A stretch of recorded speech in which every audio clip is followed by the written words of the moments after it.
Rukun itu sesuatu yang kalau ditinggalkan wajib dia apa? Kemarin kita sudah di awal sempat bahas konsekuensi meninggalkan rukun sholat, Pak ya. Jadi rukun itu konsekuensinya adalah kalau dilewatkan baik sengaja atau tidak disengaja maka sholatnya tidak sah. Tergantung kapan ingatnya gitu, Pak ya. Kalau ingatnya di rokaat yang sama, misal kita lupa baca Al-Fatihah, ingat pas sujud, Pak, masih di rokaat yang sama. Maka apa yang kita lakukan? Karena Al-Fatihah ini rukun, tidak boleh ketinggalan, Pak. Kita ingat pas sujud, loh tadi kan belum baca Al-Fatihah misalnya gitu, Pak. Apa yang kita lakukan, Pak? Bangkit lagi, berdiri lagi, baca Al-Fatihah, ruku lagi, tidak lagi, sujud lagi. Ini ya. Karena Al-Fatihah tidak boleh ketinggalan. Karena ini rukun dalam sholat. Itu kalau ingatnya di rokaat yang sama, ya. Tapi kalau ingatnya di rokaat berikutnya, kita misalnya lupa rokaat pertama nggak baca Al-Fatihah, baru ingat di rokaat kedua. Pas berdiri Allahu Akbar rokaat kedua, loh baru ingat Pak, tadi rokaat pertama kayaknya belum baca Al-Fatihah. Maka apa yang kita lakukan, Pak? Ini kalau ini nggak bisa di rewind, Pak ya. Kalau tadi kan di rewind, Pak ya. Jadi kalau ingatnya di rokaat pertama kita rewind. Ya. Kenapa? Karena ini wajib, rukun. Tapi kalau ingat di rokaat berikutnya, maka rokaat yang pertama tadi yang kita nggak baca Al-Fatihah, lagot itu ya, tidak dianggap. Jadi rokaat kedua ini dianggap sebagai rokaat pertama, gitu Pak ya. Dan seterusnya. Jadi rokaat pertama tadi yang kita lupa nggak baca Al-Fatihah itu dianggap tidak sah, dan rokaat kedua itu jadi rokaat pertama. Jadi nggak perlu ngulang sholat. Ya. Tinggal lanjut aja, tapi hitungannya jadi dari satu lagi rokaatnya. Ya. Nah ini kasusnya adalah ingatnya setelah salam. Ingatnya setelah salam. Maka baru ingat Pak. Habis salam, assalamualaikum warahmatullahi wabarakatuh. Assalamualaikum warahmatullahi wabarakatuh. Loh tadi kayaknya rakaat pertama kita nggak baca Al-Fatihah. Apa yang kita lakukan Pak? Nah, kata Imam Nawawi dalam kitab Al-Majmu, kalau jaraknya belum lama, ya, jarak antara salam ke ingat itu belum lama, maka tinggal berdiri saja, ya, lengkapi rokaat yang kita nggak baca Al-Fatihah di situ. Kalau satu rokaat berarti tinggal tambahin satu rokaat sebelum salam kita sujud sahwi, ya, tinggal lengkapi rokaat yang tidak sah tadi itu. Sebagaimana terjadi pada Rasulullah, di mana Rasulullah itu pernah lupa sholat asar cuma 2 rokaat, ya. Kemudian selesai sholat, Nabi diingat kalau sahabat Rasulullah SAW. Sahabat nggak ingat, cuma nanya doang, Rasulullah engkau ini kosor apa lupa gitu, kok sholat asar cuma 2 rakaat. Nabi nggak merasa gitu ya, emang iya, coba panggil sahabat yang lain. Ternyata kata sahabat, benar Rasulullah, engkau tadi cuma 2 rakaat. Maka Nabi nggak langsung nggak banyak ngomong, langsung kemudian melengkapi 2 rakaat lagi, dan sebelum salam sujud sahwi. Ya, itu kalau jaraknya belum lama dari salam. Tapi kalau jaraknya sudah lama, ya, habis salam kita keluar masjid, kita meeting dulu, kita makan dulu, ya, kita dagang dulu segala macam gitu ya. Atau ingatnya baru besoknya Pak, kayaknya sholat yang kemarin lupa nggak baca Al-Fatihah di rakaat pertama Pak. Maka kalau jaraknya sudah lama, ya diulang dari awal 4-4-nya. Misalnya sholat duhur ya, 4 rakaatnya kita ulangi. Nah, itu konsekuensi dari rukun. Jadi rukun itu tidak boleh ditinggalkan dan kelewat. Kalau kelewat maka harus dilaksanakan lagi ya, tergantung kapan ingatnya. Tapi dalam mazhab Abu Hanifah atau mazhab Hanafi, ya, Al-Fatihah itu bukan rukun sholat. Ya. Sebagian mazhab Hanafi mengatakan dia wajib sholat. Bedanya wajib sholat dengan rukun sholat apa? Sama-sama wajib, hanya saja dalam mazhab Hanafi kalau lupa, misalnya orang tadi lupa nggak baca Al-Fatihah, keburu sujud, pas sujud ingat. Maka dalam mazhab Hanafi tidak perlu diulang lagi, tidak perlu di rewind lagi sholatnya Pak. Lanjut saja. Kenapa? Karena wajib sholat itu kalau ketinggalan, kalau kelewat, maka tetap sah sholatnya. Tapi kalau sengaja dia berdosa. Ya. Sah sholatnya tapi berdosa. Gitu. Itu bedanya mazhab Hanafi. Jadi mazhab Hanafi itu orang tidak baca Al-Fatihah sah sholatnya. Cuma kalau sengaja dia berdosa. Kalau lupa lanjut aja, nggak perlu diulang. Itu mazhab Hanafi. Ya, jadi kalau sengaja sah tapi berdosa. Baik. Jadi itu terkait dengan hukum dari membaca Al-Fatihah dalam sholat. Jadi terbagi 2 pendapat di antara ulama. Ada yang mengatakan itu rukun, itu mazhab kebanyakan ulama.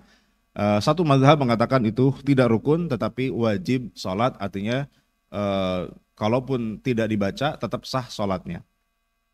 Lalu apa dalil mazhab Hanafi gitu ya? Nah, dalam Al-Quran disebutkan faqra'u ma tayassara minhu. Ya, faqra'u ma tayassara minhu. Maka bacalah apa yang mudah dari Al-Quran itu. Ya, itu satu ayatnya. Nanti ada hadis yang sering kita sebut nanti dalam bab rukun sholat terkait dengan orang Arab Baduy yang sholat di hadapan Nabi kemudian tidak benar sholatnya, diulangi 3 kali kemudian tidak benar juga, maka Nabi mengajarkan akhirnya kepada orang ini bagaimana cara sholat yang benar. Maka dalam hadis itu Nabi mengatakan tsumma qra' ma tayassara ma'aka minal Qur'an. Setelah takbir Nabi memerintahkan bacalah, bukan Al-Fatihah, tsumma qra' ma tayassara ma'aka minal Qur'an. Bacalah apa yang mudah untukmu dari Al-Qur'an itu. Jadi Nabi enggak bilang tsumma qra' Al-Fatihah, enggak. Tsumma qra' ma tayassara ma'aka minal Qur'an. Bacalah apa yang mudah bagimu dari Al-Qur'an. Nah, itu badal Hanafi. Oh, berarti tidak harus Al-Fatihah, yang penting Al-Qur'an gitu. Maka dalam mazhab Hanafi yang penting dia baca Al-Qur'an meskipun minimal 1 ayat panjang atau 3 ayat pendek. Itu mazhab Hanafi. Enggak harus Al-Fatihah gitu. Berdasarkan hadis tadi gitu ya. Kemudian mazhab Hanafi juga mengatakan begini, Pak. Karena semua surat dalam Al-Quran itu kehormatannya sama, gitu. Kedudukannya sama, mau Al-Fatihah mau yang lain itu sama-sama saja. Gitu. Buktinya apa? Buktinya bagi orang haid, wanita haid kan tidak boleh membaca Al-Quran, melafalkan Al-Quran itu nggak boleh bagi wanita haid ya. Nah, apakah hanya Al-Fatihah? Enggak, semua surat nggak boleh wanita haid membaca Al-Quran kan itu. Nah, artinya semua ayat itu sama kedudukannya, mau Al-Fatihah mau yang lain. Ini logika mazhab Hanafi, Pak. Ya, yang tidak mewajibkan Al-Fatihah, yang penting Al-Quran gitu. Dalam sholat ya. Tetapi kemudian ini dibantah oleh jumhur ulama bahwa jelas Nabi Muhammad SAW dalam riwayat Bukhari Muslim mengatakan la sholata liman lam yaqra bi fatihatil kitab. Tidak ada sholat bagi orang yang tidak membaca fatihatil kitab atau surah Al-Fatihah ya. Kemudian nanti dalam hadis yang lain ini yang lebih tegas mewajibkan Al-Fatihah itu dalam hadis Abu Hurairah ya. Qala Rasulullah SAW, maaf ini enggak semua saya tulis di sini ya. Kita baca dalam kitab Al-Majmu'. Man shalla sholatan lam yaqra fiha bi ummil kitab fa hiya khidaj yaquluha salasan ay ghairu tamam. Kata Rasulullah, siapa yang salat dan tidak membaca di dalamnya ummul kitab atau Al-Fatihah, maka dia cacat. Nabi ulangi 3 kali. Dia cacat, dia cacat, dia cacat. Ay ghairu tamam atau tidak sempurna. Faqila la Abi Hurairah, maka ada yang bertanya kepada Abu Hurairah yang meriwayatkan hadis tadi itu. Inna nakunu wara'al imam. Kami berada di belakang imam, wahai Abu Hurairah. Bagaimana maksudnya? Apakah makmum yang berjamaah di belakang imam itu wajib enggak baca Al-Fatihah gitu ya? Ada orang bertanya kepada Abu Hurairah. Setelah Abu Hurairah meriwayatkan tadi ya sabda Rasulullah. Maka apa jawab Abu Hurairah? Faqala iqra' biha fi nafsik, bacalah sendiri gitu. Bacalah kamu sendiri gitu. Artinya makmum pun ya tetap wajib baca Al-Fatihah. Ini pendapat Abu Hurairah. Dan ini diamini oleh mazhab Syafi'i. Dalam mazhab Syafi'i, makmum pun tetap wajib baca Al-Fatihah. Apa dalilnya? Dalilnya hadis ini, hadis Abu Hurairah. Ya, hadisnya hadis sahih di mana Abu Hurairah ditanya oleh orang, "Wahai Abu Hurairah, kalau saya sholat di belakang imam, apakah saya tetap wajib baca Al-Fatihah?" Kata Abu Hurairah, "Iqra', baca." Jadi tetap wajib baca. Ini dalil mazhab Syafi'i yang mewajibkan makmum pun tetap wajib baca Al-Fatihah, ya. Nah, kemudian di lanjutan berikutnya, ini hadisnya panjang. Qala Allah Ta'ala ya. Kemudian Abu Hurairah meriwayatkan hadis qudsi. Hadis qudsi itu apa, Pak? Ya, ini redaksinya dari Rasulullah tapi disandarkan kepada Allah Subhanahu wa taala. Maka qala Allah Ta'ala, Allah berkata, Allah berfirman, qasamtus sholata baini wa baina 'abdi nisfain. Aku membagi salat. Nah, dalam hadis ini salat artinya Al-Fatihah, Pak. Jadi nama lain Al-Fatihah diantaranya adalah sholat. Jadi kalau kita menemu kata sholat dalam hadis, sebagian itu maknanya adalah Al-Fatihah. Termasuk dalam hadis ini. Ini qasamtus sholata baini wa baina 'abdi nisfain. Aku membagi sholat, maksudnya adalah Al-Fatihah. Jadi Al-Fatihah itu banyak namanya, Pak ya. Al-Fatihah, apalagi, Pak? Ya, Ummul Kitab, Ummul Quran, Asy-Syifa, Al-Wafiyah, Al-Kafiyah, As-Shalah diantaranya. Itu nama lain dari Al-Fatihah. Kenapa? Karena Al-Fatihah adalah bagian penting dalam sholat sehingga disebut sebagai sholat itu sendiri ya. Kata Allah dalam hadis kudusinya, riwayat Abu Hurairah tadi, aku membagi Al-Fatihah ini menjadi dua bagian, separuh untukku, separuh untuk hambaku. Gitu. Apa maksudnya separuh untukku, separuh untuk hambaku, Pak? Jadi Al-Fatihah itu kalau kita cermati, Pak, itu terbagi dua. Ya. Separuh itu untuk kepentingan Allah, separuh untuk kepentingan hamba. Ya. Maksudnya apa? Separuhnya adalah pujian untuk Allah, separuhnya adalah doa untuk hamba. Kan? Bismillahirrahmanirrahim. Alhamdulillahirabbil alamin. Itu kan pujian buat Allah. Ar-Rahmanir-Rahim, Maliki Yaumiddin. Iyyaka na'budu. Nah, sampai situ, Pak. Sampai situ itu untuk Allah semua tuh. Sampai iyyaka na'budu. Ya. Kemudian iyyaka nasta'in itu hamba ya, kami minta tolong ya. Ihdinas siratal mustaqim, siratal ladzina an'amta 'alaihim ghairil maghdubi 'alaihim waladdallin. Itu adalah doa. Jadi Al-Fatihah itu intinya dua kan, pujian dan doa. Maka kata Allah, aku membagi Al-Fatihah ini menjadi dua bagian, separuh untukku, separuh untuk hambaku. Artinya separuh adalah pujian untuk Allah, separuh adalah doa bagi hamba. Maka kemudian dalam hadis ini dijelaskan bahwa setiap kita baca ayat Al-Fatihah, Pak, itu direspon sama Allah, dijawab sama Allah. Ya. Qala Allah, fa idza qala al-abdu alhamdulillahirabbil alamin, qala Allahu hamidani abdi. Ketika hambaku mengatakan alhamdulillahirabbil alamin, maka Allah mengatakan hamidani abdi, hambaku telah memujiku. Ya, alhamdu itu apa? Alhamdu dalam bahasa Arab ada kata yang mirip, alhamdu asyukru kan? Hamdan wa syukran lillah gitu ya.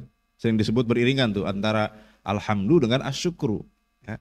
Bedanya Pak, kalau alhamdu itu pujian ya yang kita panjatkan tanpa harus kita menerima manfaat terlebih dahulu, tanpa harus kita menerima kebaikan terlebih dahulu. Itu pujian. Karena apa? Karena orang itu memang layak untuk, zat itu layak untuk dipuji tanpa harus kita menerima kebaikan darinya. Jadi ada orang Pak pinter, ada orang kemudian berprestasi hebat, kita puji walaupun orang itu nggak pernah ngasih apa-apa ke kita. Kenapa? Karena memang layak aja dipuji gitu. Ya. Beda dengan asyukru. Kalau asyukru itu pujian karena telah kita mendapatkan kebaikan darinya. Jadi sebagai balas ya, sebagai imbalan terhadap kebaikan yang kita terima, maka kita puji dia. Namanya syukron ya, asyukru, terima kasih gitu ya. Itu bedanya antara alhamdulillah dengan asyukru. Alhamdulillah lebih tinggi daripada asyukru. Kan di sini sebutnya alhamdulillah, bukan asyukrulillah ya. Alhamdulillah artinya dapat atau kita nggak dapat nikmat, kita dalam keadaan senang atau dalam keadaan dapat musibah, kita tetap wajib memanjatkan puji kepada Allah. Alhamdulillah dalam segala keadaan, alhamdulillah ala kulli hal, alhamdulillah dalam segala keadaan gitu ya. Karena Allah itu memang zat yang layak mendapatkan pujian, baik Allah memberikan kebaikan kepada kita atau tidak. Karena Allah memang zat yang layak untuk dipuji. Nah, itu makna dari alhamdulillah. Maka ketika kita mengatakan alhamdulillah dalam Al-Fatihah, Allah merespon, Allah menjawab, hamidani abdi, hambaku telah memujiku gitu ya. Kemudian wa idza qala ar-rahmanir rahim qala asna alayya abdi. Ketika hambaku mengatakan ar-rahmanir rahim, maka hambaku telah menyanjungku. Ar-rahmanir rahim. Apa artinya Pak ar-rahmanir rahim? Dua-duanya berasal dari satu akar kata yang sama, ar-rahmah ya. Kasih sayang, cinta, belas kasih. Bedanya ar-rahman itu rahmatnya sifatnya umum. Semua dapat rahmat, mau kafir, mau ahli maksiat, ya, siapapun dapat rahmatnya. Kalau ar-rahim itu rahmat yang sifatnya spesifik, khusus, hanya orang-orang yang Allah sayangi saja. Maka terjemahannya dalam bahasa Indonesia apa? Ar-Rahman itu maha pengasih, ar-Rahim maha penyayang. Kenapa? Karena yang dikasih belum tentu disayang. Ar-Rahman itu Pak ya, maha pengasih. Dikasih belum tentu disayang. Orang kafir dikasih, ya, ahli maksiat dikasih, semuanya dikasih. Ya, tapi belum tentu disayang, itu Rahman. Ar-Rahim itu rahmat yang diberikan hanya kepada orang yang Allah sayangi saja gitu. Maka nanti dalam hadis yang lain, Allah itu membagi rahmat menjadi 100 bagian, satu Allah turunkan di dunia, semuanya dapat, termasuk orang kafir, termasuk orang siapapun di dunia ini, makhluk hidup dapat semua, dari satu rahmat itu, nanti 99 sisanya, itu Allah simpan buat di akhirat, buat orang-orang yang Allah sayangi tadi itu Pak. Ya, jadi kita kalau nemu ada orang kok nggak pernah ibadah, nggak pernah sholat, Pak ya, maksiat terus, gitu ya, zalim sama orang, tapi kok rezekinya lancar-lancar aja Pak, gitu ya. Nah mungkin saja dia dapat rahman Allah gitu. Ya, karena tidak mustahil Allah memberikan rahmat kepada siapa di dunia ini, termasuk orang yang ahli maksiat, bahkan orang kafir sekalipun Allah kasih rahmat gitu. Ya, tapi nanti ingat ada rahmat yang sifatnya khusus. Ya, mudah-mudahan kita semua termasuk ahli rahmat Allah yang sifatnya khusus nanti di akhirat. Amin ya rabbal alamin. Jadi itu Ar-Rahmanir Rahim Pak, ya. Jadi gitu ketika kita baca Al-Fatihah pada dalam sholat, minimal Pak, kalaupun kita nggak khusyuk dalam sepanjang sholat, minimal pas baca Al-Fatihah itu kita sambil khusyuk Pak, sambil meresapi makna dari Al-Fatihah gitu. Ya, minimal pas baca Al-Fatihah Pak, kita mengusahakan kita bisa khusyuk. Maka kita harus pahami apa makna secara mendalam gitu Pak ya.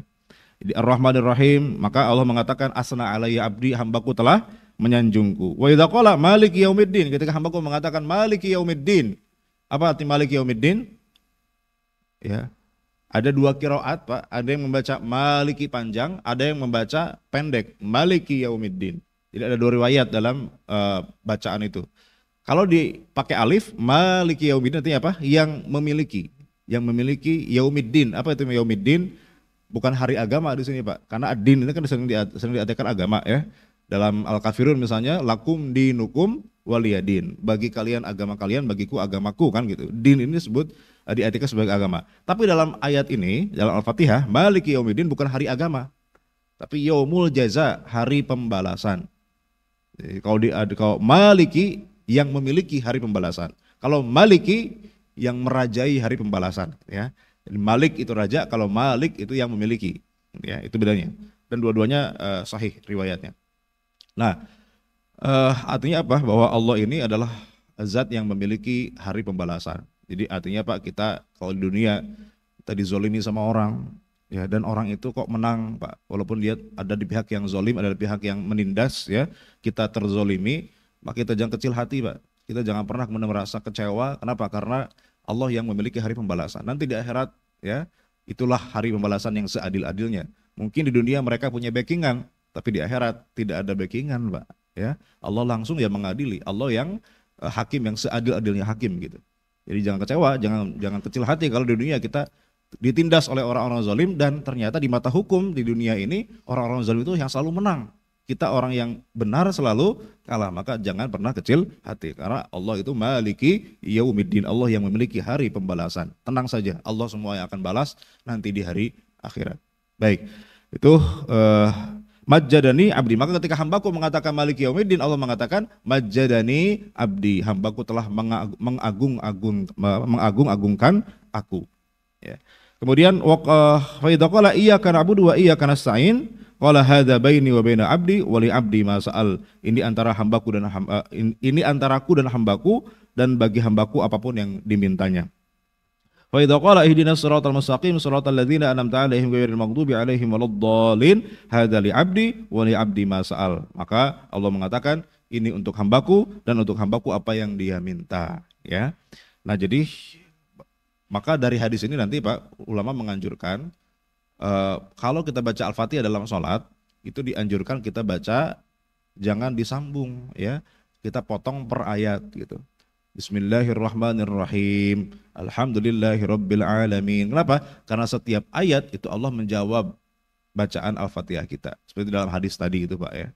Dan dalam riwayat lain nanti bahwa Nabi itu memang karena yuqatti'u Al-Fatihah ayatan-ayatan. Nabi itu memutus-mutus Al-Fatihah dalam sholat itu ayat per ayat.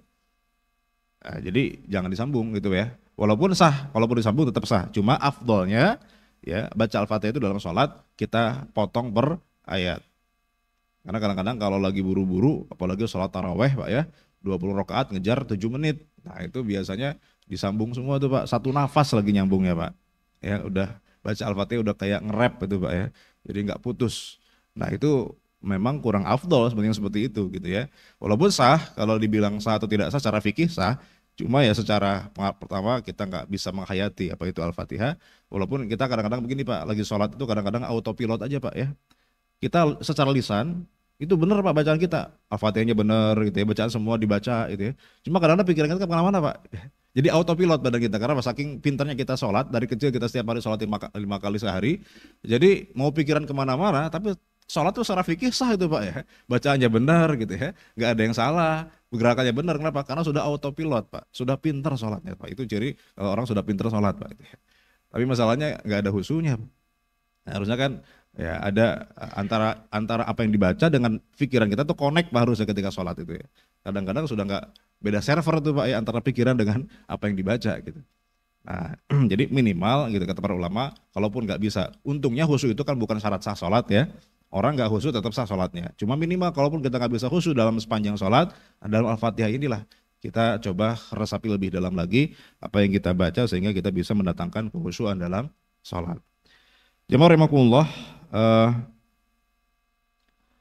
jadi itu kesimpulan dari hukum membaca Al-Fatihah ya. Kemudian nanti dalam hadis yang lain, ya.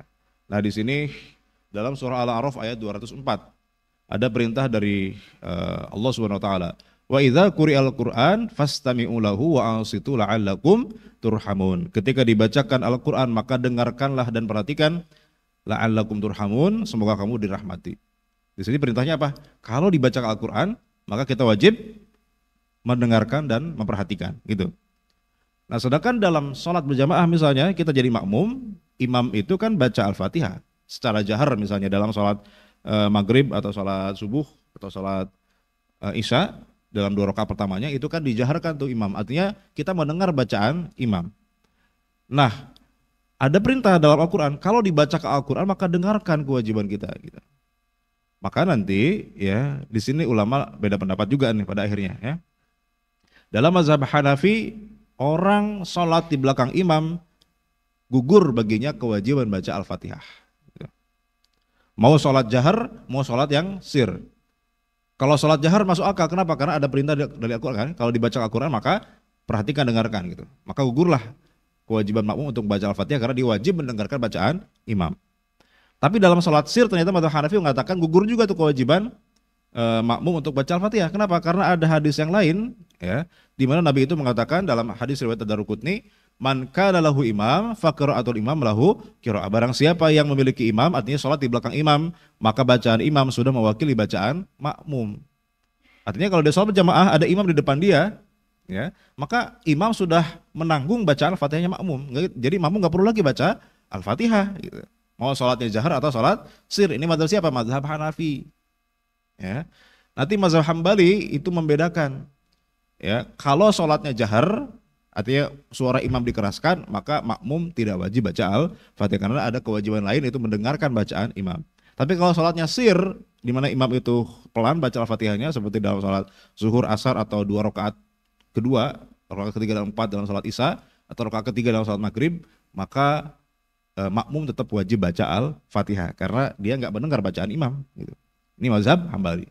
Nah, mazhab Syafi'i mewajibkan secara mutlak. Mau sholatnya jahar, mau sholatnya sir, makmum tetap wajib baca Al-Fatihah.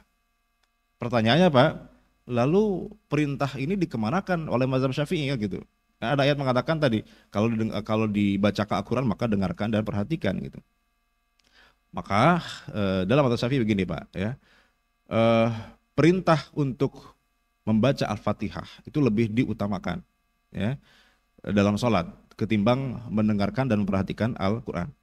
Karena ada kemungkinan lain ya, bahwa ayat ini, fa'idza quri'al Qur'an fastami'u lahu itu ada sebagai penafsir yang mengatakan bahwa itu konteksnya adalah khutbah Jumat.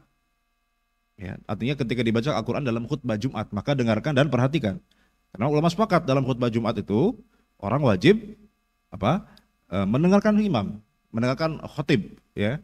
Khotib kan dalam khutbah membaca Al-Quran pasti kan. Nah itu sebagai sehingga perintah untuk membaca Al-Fatihah dalam sholat itu lebih diutamakan ketimbang mendengarkan bacaan imam. Kenapa? Karena itu masih ada tafsiran lain, masih ada kemungkinan pemahaman lain. Sedangkan hadis yang tadi tegas bahwa Nabi mengatakan tidak ada sholat bagi orang yang tidak membaca Al-Fatihah. Dan dalam hadis Abu Hurairah tadi, ya, ketika ada sahabat menanyakan kepada Abu Hurairah, ya wahai Abu Hurairah, kita sholat di belakang imam, bagaimana? Apakah wajib baca Al-Fatihah? Kata Abu Hurairah, Iqra, baca tetap gitu. Nah sehingga dari hadis ini maka mazhab Syafi'i mengatakan tetap wajib. Makanya supaya tidak bentrok, seolah-olah bentrok gitu ya, antara perintah dalam Al-Quran dengan kewajiban membaca Al-Fatihah dalam sholat bagi makmum, ya, maka disunahkan bagi imam untuk memberi jeda Pak, antara Al-Fatihah dengan surat seukuran makmum sempat baca Al-Fatihah. Nah ini dari mana jeda ini? Ada dalilnya apa? Enggak ada Pak. Jadi ternyata dalam hadis itu disebutkan dalam suatu riwayat bahwa Nabi itu ada sebagai sahabat mengatakan, aku hafidtu min Rasulullah saktata ini. aku menghafal, artinya mengetahui dari Rasulullah bahwa dalam sholatnya Rasulullah itu memberikan 2 kali jeda. Saktatan ba'da takbiratul ihram, satu saktah, satu jeda setelah membaca takbiratul ihram. Jadi habis baca takbiratul ihram itu nggak langsung baca Al-Fatihah, jedanya apa? Baca doa iftitah tadi itu ya. Kemudian saktatan ba'da Al-Fatihah, satu jeda lagi setelah membaca Al-Fatihah. Jadi habis baca Al-Fatihah itu Nabi nggak langsung baca surat, Pak, ada jeda di situ. Nah, dalam mazhab Syafi'i jeda inilah yang disitulah makmum wajib membaca Al-Fatihah. Dan seharusnya seperti itu. Seharusnya imam itu habis baca waladhdallin amin, nggak langsung baca surat. Ya, kasih jeda dulu. Seukuran makmum sempat baca Al-Fatihah, tentu dikira-kira Pak. Kira-kira baca Al-Fatihah yang paling cepat gitu Pak ya, bukan Al-Fatihah yang nyantai, karena Al-Fatihah yang nyantai kan lama ya. Nah, jadi dikasih jeda. Jadi kalau yang imam sholat itu memang Syafi'i banget itu Pak ya, itu pasti dikasih jeda tuh antara Al-Fatihah dengan baca surat. Cuma kadang-kadang makmum yang nggak paham itu Pak ya, dikiranya imam ini kayaknya bengong nih ya, dia lupa mau baca surat apa kali gitu ya. Nah padahal akhirnya baca subhanallah tuh Pak, subhanallah, kenapa nggak baca tuh imam, diam doang tuh kan. Padahal imam sengaja itu ngasih jeda ya, supaya makmum sempat baca Al-Fatihah gitu. Jadi ya imam juga kalau mau begitu emang harusnya dikasih tahu dulu makmumnya Pak gitu ya. Jadi sebelum sholat kalau bisa imam pengumuman dulu Pak, wahai para jemaah sekalian ya, nanti saya akan sholat berdasarkan mazhab Syafi'i. Jadi kalau habis Al-Fatihah saya agak bengong dikit, nah itu bukan saya lupa gitu ya, tapi saya ngasih jeda supaya makmum sempat baca Al-Fatihah. Dan itu dalam mazhab Syafi'i seperti itu gitu ya. Nah itu jadi supaya nggak bentrok antara perintah dalam Al-Quran dengan perintah kita membaca Al-Fatihah dalam sholat bagi makmum gitu. Nah ini yang dipegang oleh mazhab Syafi'i ya. Baik. Nah, yang menjadi permasalahan kemudian Pak dalam membaca Al-Fatihah ini, selain tadi apakah makmum wajib baca ya, ini khilafiyah tadi ya antara 3 mazhab, Syafi'i, Hanafi dan Hambali. Kalau bagi imam dan bagi munfarid sepakat ulama ijma bahwa wajib baca Al-Fatihah. Yang khilaf kan tadi buat makmum ya. Nah, terus satu lagi. Tadi kan ada hadis mengatakan man kana lahu imam faqiraatul imam lahu qiraah.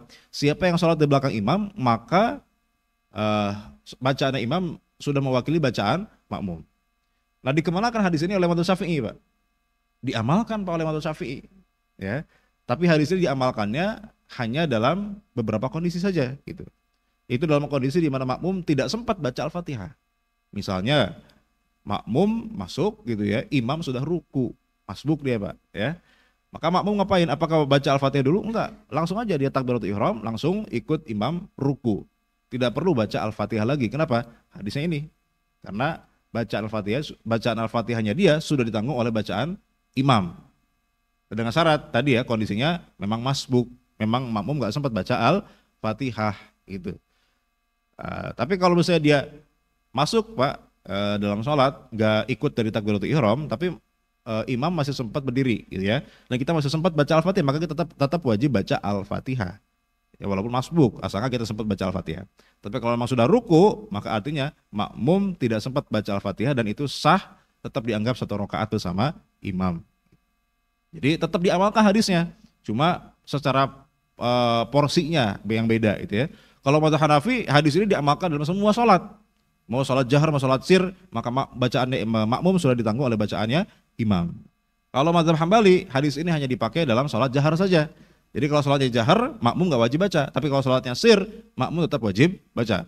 Nah kalau mazhab Syafi'i, hadis ini hanya dipakai ketika masbuk saja, gitu Pak.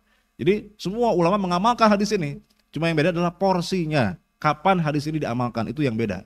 Ya. Jadi itu Pak, kita harus pahami bahwa sholat itu, ya Nabi kan tidak mengajarkan secara teori kepada para sahabat Pak ya. Nabi cuma bilang shollu kama ra'aitumuni usolli. Sholatlah kalian sebagaimana kalian melihat aku sholat. Jadi sahabat itu nggak diajarkan bagaimana step by stepnya secara teori kepada para sahabat itu. Nggak pakai PowerPoint begini Pak, itu yang ngejelasin sholat kepada para sahabat. Dan Nabi cuma praktek saja kepada sahabat melihat. Nah dari yang melihat itu kemudian mereka menyampaikan kepada generasi berikutnya. Dideskripsikan, dinarasikan dalam perkataan gitu ya. Nah disitulah ada celah di mana ulama juga bisa beda pendapat dalam memahami perkataan sahabat ketika meriwayatkan sholatnya Rasulullah Shallallahu Alaihi Wasallam, termasuk dalam beberapa hadis terkait Al-Fatihah ini Pak. Jadi Ya itulah namanya fikih Pak ya. Fikih itu kan pemahaman ya. Fikih itu bukan syariat Pak. Ya, syariat itu pasti benar. Fikih itu adalah pemahaman terhadap syariat, itu fikih gitu. Fikih itu bisa salah, bisa benar. Kalau syariat pasti benar. Nah, jadi fikih itu adalah pemahaman terhadap syariat. Ya, jadi pendapat tiga tadi itu ya eh, bisa salah, bisa benar, bisa semuanya benar. Gitu, ya. Jadi itu fikih, fikih itu relatif ya. Tapi kalau syariat sudah pasti benar. Baik. Kemudian yang berikutnya yang menjadi pembahasan terkait Al-Fatihah ini yaitu dalam membaca Bismillahirrahmanirrahim. Nah, kan ada yang gak baca Bismillah, ada yang langsung baca Hamdalah, ada yang baca Bismillahnya dijaharkan juga, Bismillahirrahmanirrahim. Ada yang baca tapi sir, Bismillahirrahmanirrahim. Alhamdulillahirabbil alamin. Ada tiga mazhab di situ Pak ya. Baca bismillah itu dalam Al-Fatihah, dalam sholat ada tiga mazhab. Ada yang tidak baca sama sekali, ini mazhab Maliki dan Hanafi. Bahkan dalam mazhab Maliki Pak, kalau orang sholat baca bismillah sebelum Al-Fatihah, sholatnya batal Pak. Kita nggak pernah dengar Pak. Kita mungkin baru dengar tuh Pak, ada ulama mengatakan kalau orang baca bismillah lagi sholat, batal sholatnya Pak. Dalam mazhab Maliki itu Pak. Kenapa saking sampai mengatakan batal? Karena dalam mazhab Maliki Pak, Al-Fatihah itu, Bismillahirrahmanirrahim itu bukan bagian dari Al-Fatihah dan bukan bagian dari Al-Quran. Gitu. Itu dalam mazhab Maliki Pak. Jadi Al-Fatihah itu berapa ayat Pak? Al-Fatihah sepakat ulama bahwa jumlah ayatnya ada 7. Karena Allah mengatakan di Quran, walaqad atainaka sab'an minal mathani. Aku telah memberimu 7 ayat yang diulang-ulang. Maksudnya Al-Fatihah. Jadi kalau ada ulama mengatakan enggak 7, 6, berarti salah dia. Beda dengan Quran gitu ya. Allah mengatakan walaqad atainaka sab'an minal mathani, 7 ayat yang diulang-ulang. Nah, tapi 7-nya itu beda-beda dalam menghitungnya. Kalau riwayat yang kita sering baca itu riwayat Hafs dari Asim, itu 7 itu termasuk bismillah. Jadi Bismillahirrahmanirrahim ayat pertama. Nah, terakhirnya itu ihdinas siratal mustaqim sampai terakhir itu 1 ayat, ya. Nah, tapi nanti dalam qiraat yang lain ini yang dipakai oleh mazhab Maliki bahwa bismillah itu bukan bagian dari Al-Fatihah. Jadi ayat pertamanya adalah alhamdulillahirabbil alamin. Tapi kan jadi 6 kalau begitu, dibuang bismillahnya.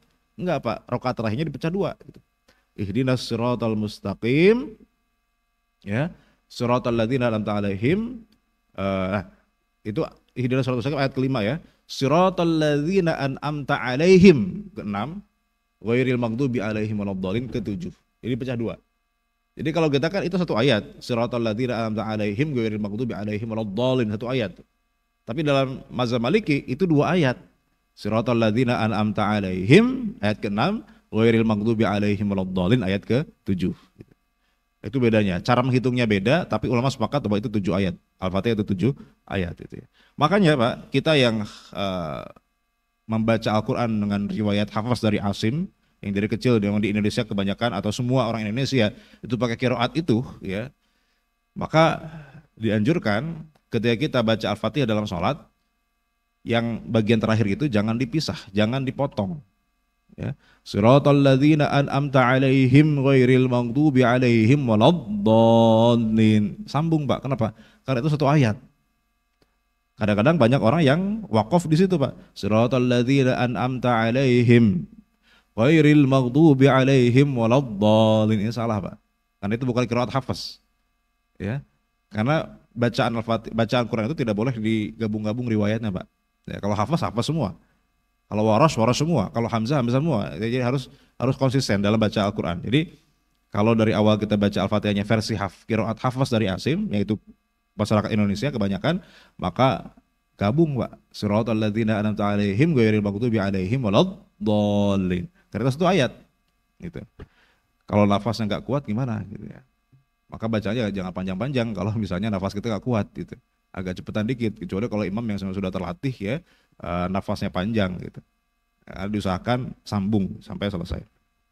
Baik, jadi Bismillah itu tadi khilafiyah ya. Kalau mazhab Syafi'i kebalikan dari mazhab Maliki. Jadi kalau Maliki mengatakan orang baca Bismillah tidak sah sholatnya, karena Bismillah bukan bagian dari Al-Fatihah dan bukan bagian dari Al-Quran. Gitu. Mazhab Hanafi mengatakan tidak dibaca, tapi kalau orang baca Bismillah tetap sah sholatnya. Kenapa? Dalam mazhab Hanafi Pak, bismillah itu bukan bagian dari Al-Fatihah, tapi dia bagian dari Al-Quran. Itu bedanya antara Hanafi dengan Maliki. Kalau Maliki sama sekali bismillah bukan bagian dari Al-Quran dia. Dia kan bukan wahyu dari Allah itu. Bismillah itu Pak. Itu hanya ditulis dalam mushaf sebagai tabarruk saja. Sebagai tabarukan, ngalap berkah istilahnya itu Pak ya. Tapi bukan bagian dari Al-Qurannya. Kalau mazhab Hanafi masih mengatakan bismillah itu adalah bagian dari Al-Quran. Cuma bukan ayat pertama dari Al-Fatihah. Gitu. Jadi bismillah itu adalah ayat tersendiri, ayat independen. Dia diturunkan untuk menjadi pemisah antar surat gitu. Itu dalam mazhab Hanafi. Tapi dalam mazhab Syafi'i, bismillah itu bukan hanya bagian dari Al-Quran, tapi dia juga bagian dari Al-Fatihah. Dia adalah ayat pertama dari Al-Fatihah, maka kalau orang nggak baca bismillah dalam Al-Fatihahnya, dalam sholatnya, maka sholatnya tidak sah. Jadi antara yang head to head ini Pak, antara Syafi'i dengan Maliki. Ini head to head. Maliki mengatakan orang baca bismillah dalam sholat, batal sholatnya. Mazhab Syafi'i mengatakan orang tidak baca bismillahirrahmanirrahim, batal salatnya. Jadi ini yang head to head itu antara Syafi'i dengan Maliki. Karena perbedaannya dalam apakah bismillah itu bagian dari Al-Fatihah atau bukan. Oke. Ini ternyata bahas Al-Fatihah aja panjang Pak ya. Sudah jam 6 kurang 4. Mau tanya jawab atau kita selesaikan dulu Pak? Gimana Pak? Sampai jam 6 atau selesaikan dulu Pak ya? Tanggung Pak. Ya. Kemudian kenapa mazhab Maliki menganggap tidak sah? Karena tadi ya, kalau orang membaca bacaan di luar bacaan sholat, maka sholat tidak sah. Karena bismillah ini bukan bagian dari Al-Fatihah, bahkan bukan bagian dari Al-Quran, maka kalau orang baca bismillah berarti dia membaca bacaan di luar bacaan sholat. Maka tidak sah sholatnya. Seperti orang misalnya menjawab salam ketika sholat. Di luar sholat wajib jawab salam, tapi dalam sholat, orang lagi sholat tiba-tiba jawab salam, Pak, ada orang masuk, Assalamualaikum, lagi sholat Pak, Waalaikumsalam. Batal sholatnya Pak.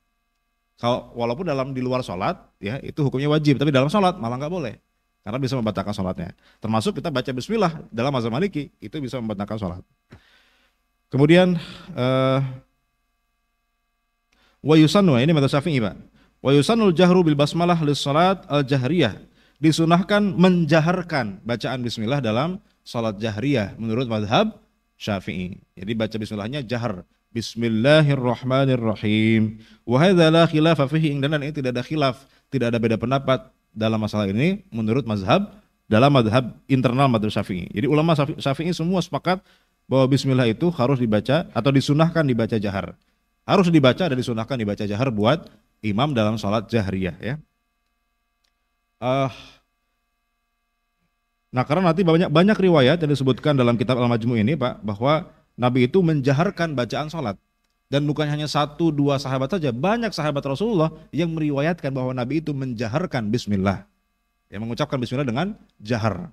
Artinya ini hadisnya hadis sahih dan banyak yang mendengar itu dari Rasulullah, dari kalangan para sahabat. Sehingga Syafi'i tegas mengatakan disunahkan baca bismillah secara jahar. Yang membaca sir siapa? Yang membaca sir itu mazhab Hambali. Jadi mazhab Hambali dibaca bismillah tapi dibaca sir, dan itu di Saudi itu kan mazhabnya Hambali. Maka di Saudi kalau kita nemu imam yang ya bacaannya sir dan Masjidil Haram di Masjid Nabawi pasti begitu karena mazhabnya Hambali. Jadi bismillahirrahmanirrahim. Masih kedengeran Pak, tapi sir pelan itu ya. Lalu baru jaharnya dari alhamdulillahirabbil alamin. Cuma kenapa di Indonesia katanya bermadzhab Syafi'i, tapi banyak tuh yang nggak baca bismillah gitu ya. Ya karena banyak juga sekarang orang Indonesia itu belajar agamanya dari Saudi gitu. Atau banyak ustadz yang lulusan Saudi, ya dia belajar mazhab Hambali di sana, pulang ke Indonesia mengajarkan mazhab Hambali.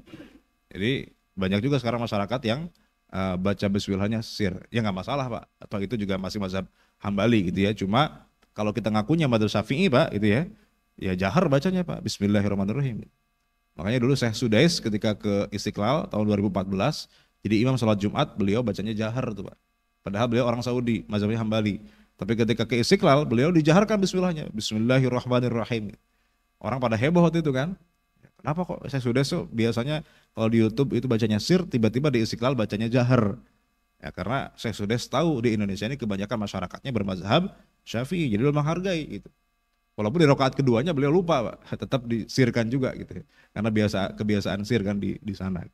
Nah itu khulasah atau ringkasan terkait dengan baca bismillah dalam baca Al-Fatihah. Kalau dibaca hadisnya banyak Pak ya, dari dalil tentang Nabi itu menjaharkan bacaan Bismillah banyak gitu.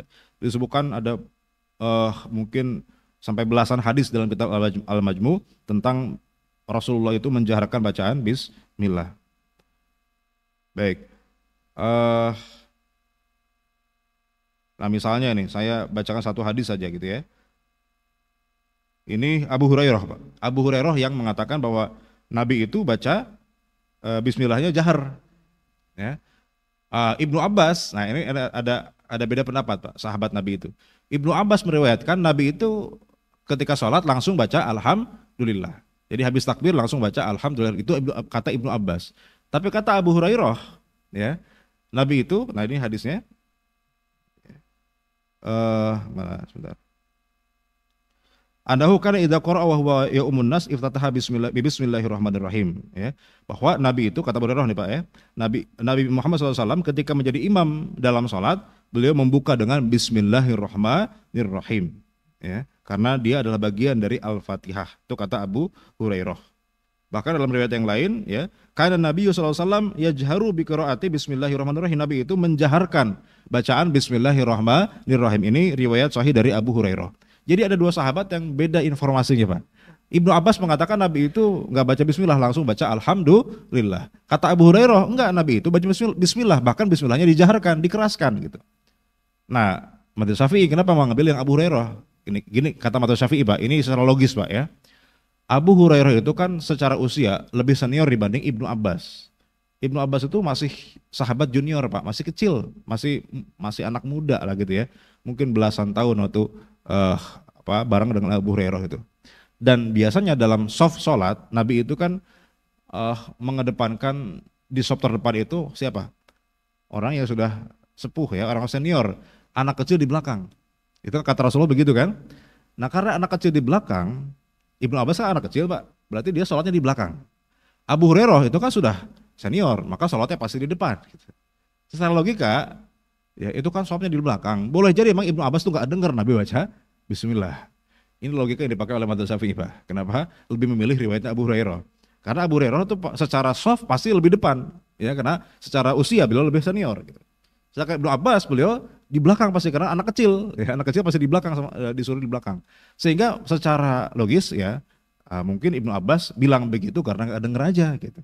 Sedangkan Abu Hurairah dia karena sopnya lebih depan dari Ibnu Abbas, beliau pasti dengar gitu. Karena beliau mengatakan secara yakin dalam riwayatnya bahwa Nabi itu menjaharkan atau mengeraskan bacaan Bismillahirrahmanirrahim. Itu yang secara perbandingan riwayatnya begitu Pak dalam Madzhab Syafi'i ya. Karena dua-duanya sahih. Riwayat Ibnu Abbas sahih, riwayat Abu Hurairah juga sahih juga Pak. Jadi suruh milih yang mana? Ya Abu Hurairah lah. Kenapa? Lebih senior Pak dibanding Ibnu Abbas. Secara soft beliau lebih depan pasti sholat jamaahnya. Ibnu Abbas karena anak kecil pasti di belakang sholatnya Pak.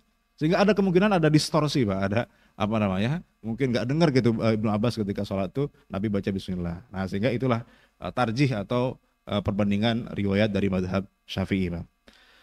Baik, selebihnya kita buka diskusi aja Pak ya, tanya jawab aja karena sebetulnya ini masih panjang terkait Al-Fatihah. Belum lagi nanti kita bahas tentang bacaan amin ya. Apakah kemudian baca Al-Fatihah itu wajib setiap rakaat? Ya. Kemudian misalnya dalam kitab ini disebutkan juga tentang saktah tadi ya, ada jeda antara Al-Fatihah dengan baca surat. Dan ini ada hadisnya ya. Ini riwayat dari Al-Hasan Al-Basri, anna Samurah bin Jundub wa Imran bin Husain tadzakara fa haddasa Samurah annahu hafidha min Rasulullah sallallahu alaihi wasallam saktataini saktatan idza kabbar wa saktatan idza faragha min qira'ati ghairil maghdubi alaihim waladdallin ya. Jadi ada seorang sahabat namanya Samurah bin Jundub, beliau mengatakan bahwa aku hafal bahwa Rasulullah itu salatnya ada dua jeda, satu jeda setelah baca takbiratul ihram, satu jeda setelah baca Al-Fatihah. Jadi enggak langsung baca surat, ada jeda itu tadi ya. Itu dalil mazhab Syafi'i bahwa disunahkan habis Al-Fatihah ada jeda sebelum baca surat. Baik, saya kira kita persilakan untuk jemaah kalau ada yang ingin menambahkan atau bertanya silakan.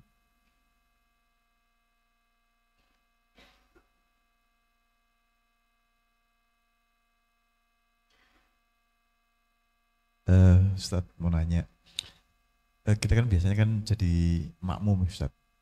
Ya. Nah pada saat kita masuk jadi makmum, kita ragu nih, kalau kita mau baca Al-Fatihah utuh apa enggak? Takut nanti keburu imamnya ruku. Nah kita mau baca apa enggak untuk Al-Fatihahnya? Karena kita baru bicara Bismillah itu ternyata sudah ruku. Nah, apakah kita tetap baca atau bagaimana Ustaz? Terima kasih Ustaz. Masbuk Pak. Baru masuk ketika imam sudah masih berdiri ini. Kita masbuk berarti kan? Kita telat masuknya. Maksudnya kita nggak ikut imam dari takbiratul ihram gitu kan.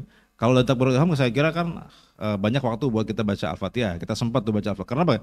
Karena baca Al-Fatihah itu tidak harus menunggu imam selesai baca Al-Fatihah Pak. Sebetulnya dalam mazhab Syafi'i.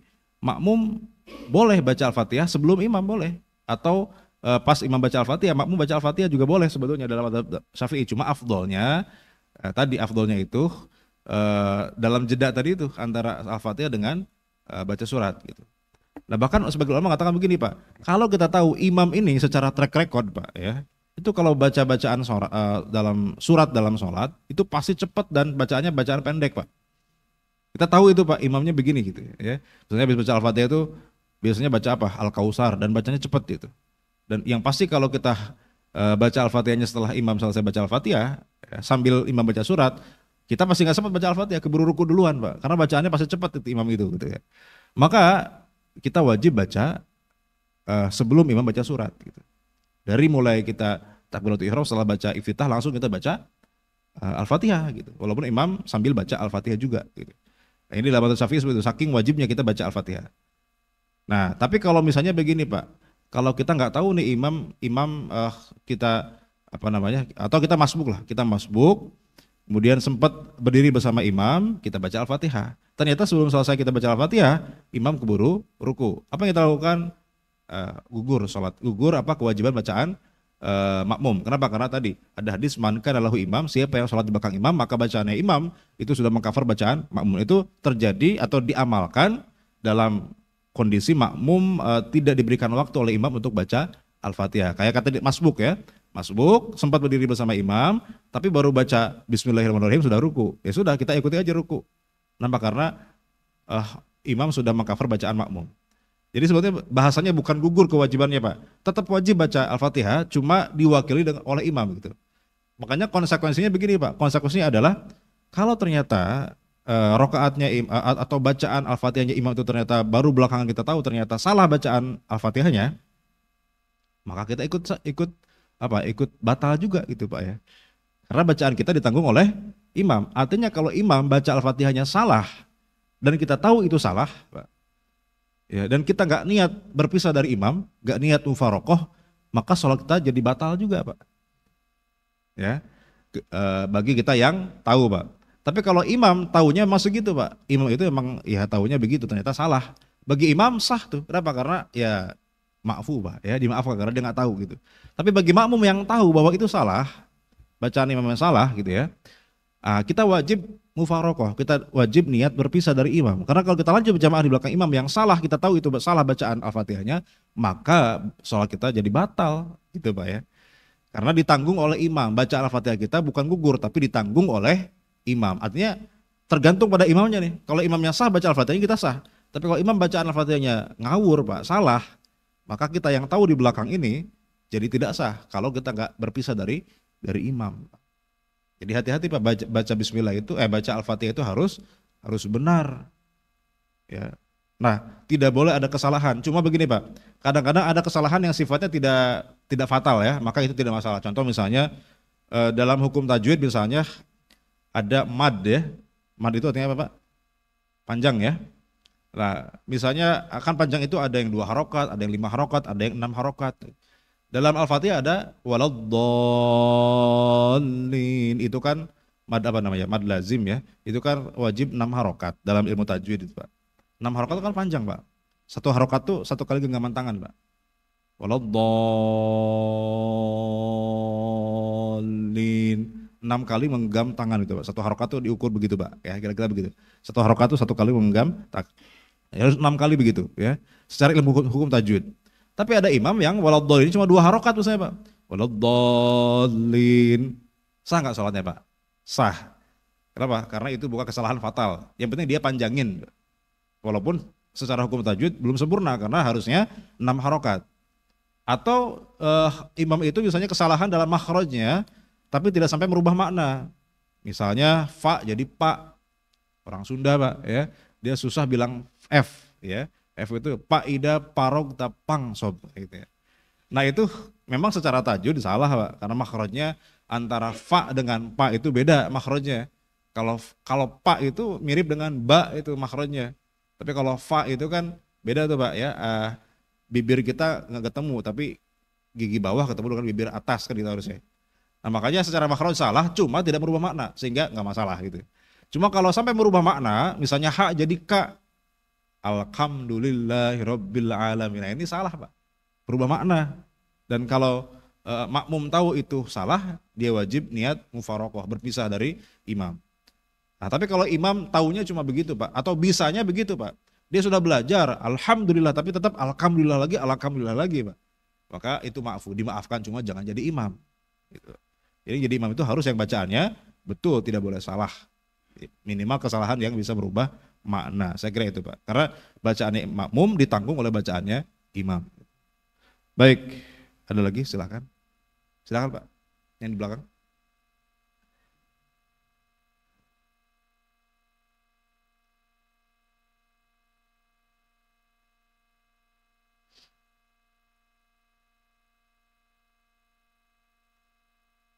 Ustadz, barusan kan bicara tentang mufarokoh itu ya, berpisah.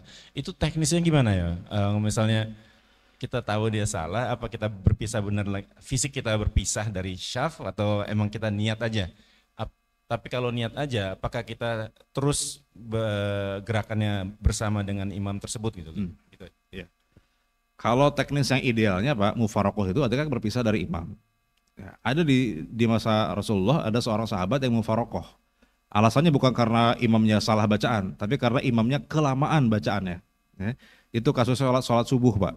Jadi ada Mu'ad bin Jabal, jadi imam sholat subuh baca rakaat pertama Al-Baqarah Pak. Ya, bayangin Pak, mentang-mentang hafal itu Pak ya, dibaca semua di rakaat pertama. Sampai ada seorang sahabat yang kelamaan nih, mungkin dia mau kerja, mungkin dia bertani gitu ya. Akhirnya gak selesai ditunggu, dia mufarokoh Pak. Ngapain? Mundur ke belakang, dia sholat selesai sendirian gitu ya. Diselesaikan sendiri lebih cepat gitu. Sampai kemudian lapor ke Rasulullah ya, disampaikan begini ya, maka dimarahinlah Mu'ad bin Jabal oleh Rasulullah Shallallahu Alaihi Wasallam. Sampai Nabi itu marah banget sama Mu'ad bin Jabal. Kenapa? Gara-gara dia ada orang yang gak mau sholat lagi. Karena sahabat tadi bilang ke Rasulullah, ya Rasulullah, pokoknya besok saya gak mau sholat subuh lagi di tempat itu katanya. Kenapa? Imamnya kelamaan gitu. Ya, makanya Nabi memarahin tuh Mu'ad bin Jabal gitu. Afattanun anta ya Mu'ad, apakah engkau ingin membuat kekacauan wahai Mu'ad bin Jabal gitu ya. Dimarahin tuh dalam khutbahnya. Jadi itu teknis mufarokoh di masa Rasul. Jadi sahabat mundur. Ini pernah ada di sinetron di TV itu ada adegan yang mirip begitu, dibikin mirip dengan hadisnya gitu ya. Jadi ada imam yang bacanya panjang banget sampai makmumnya sampai nguap segala macam gitu ya, sampai pegel. Ini ada makmum satu yang dia mundur ke belakang, dia sholat sendirian gitu.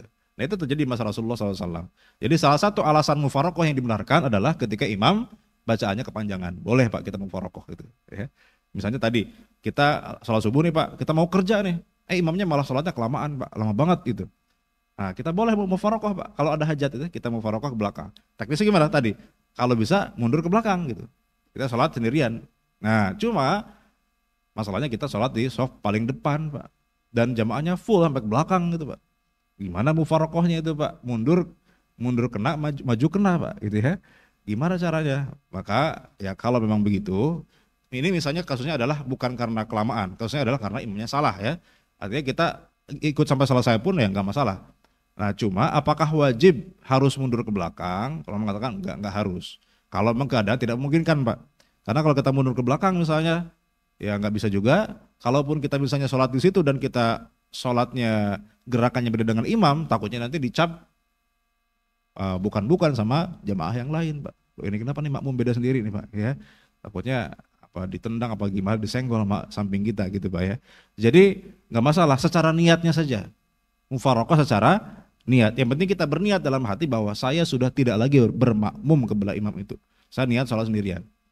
Nah supaya apa? Tidak ada fitnah ya dari jamaah yang lain, ya kita ikuti gerakan imam. Cuma niatnya bukan ngikuti secara berjamaah, kita ngikuti supaya ya tadi aja supaya tidak timbul fitnah saja gitu Pak. Secara niat kita sudah mufarokoh gitu. Ya, secara niat. Jadi mufarokohnya secara niat saja gitu. Kalau memang tidak memungkinkan, tapi kalau memungkinkan kita misalnya berada di soft paling belakang, ya kita mundur aja sholat apa sendirian, itu boleh seperti itu. Pahalanya tentu nggak dapat berjamaah, Pak, ya. Ya nggak dapat karena dia sholat sendirian gitu ya. Jadi dapatnya yang tadinya berharap 27, Pak, ya imamnya salah, Pak, gitu ya. Baca Al-Fatihahnya nggak bener nih. Ya makanya ya harus hati-hati pilih imam, Pak. Karena imamnya salah kita jadi kena juga, Pak. Cuma dapat satu pahala doang gitu, Pak, ya. Gitu. Jadi ya karena nggak dapat berjamaahnya, Pak. Karena dia niat sholatnya sudah mufaroqah, sudah sholat sendirian, niatnya belum farid gitu. Ya, makanya ya hati-hati milih imam. Jadi kalau kita misalnya Pak lagi di tempat umum yang kadang-kadang masjidnya itu nggak ada imam rawatibnya, saling tunjuk-tunjuk aja tuh Pak.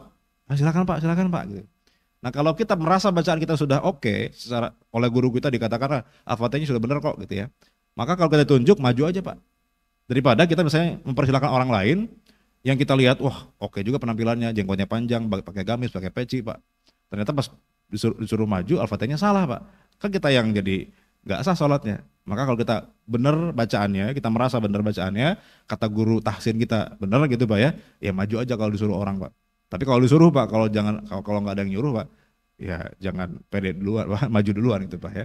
Ya kalau disuruh aja ditunjuk orang, silakan ya udah kita maju Pak. Daripada kita spekulasi gitu ya, orang random kita suruh maju ternyata bacanya salah, kan kita jadi nggak dapat pahala berjamaah jadinya gitu Pak. Baik, ada lagi? Cukup? Oh silakan.